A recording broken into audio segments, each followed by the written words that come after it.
Hello everyone. Maayong adlaw sa tanan. So naata karon diri aron maghatag ta og gamayng tip para sa pag ah, tanggal sa mga terminal cable, kini mga cable sa battery or mag-change ka og battery. So pag-identify nimo kanang para lang pod ni nga video para sa mga baguhan nga kadtong nagtuon pa lang para pwede pod sila maka DIY. So di lang po sila malibog. Pero katong mga sweetix na diha, relax lang mo. Paminaw lang mo. Okay?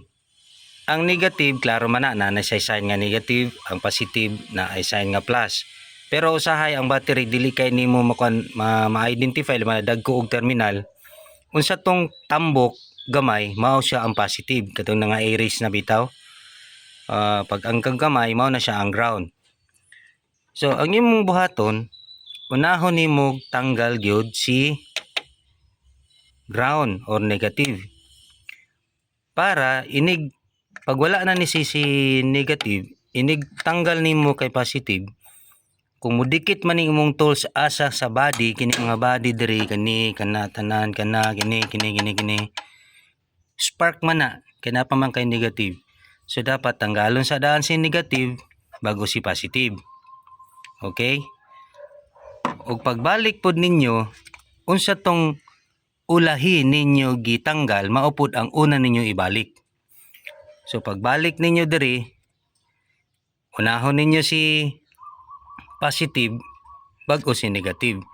Same thing lang gihapon na. Kay kung unahon ako si positive og taod, bisan pag magdikit-dikit na ang akong mga tools, kung mudikit man akong tools diri, dili siya mo spark kay wala pa may negative.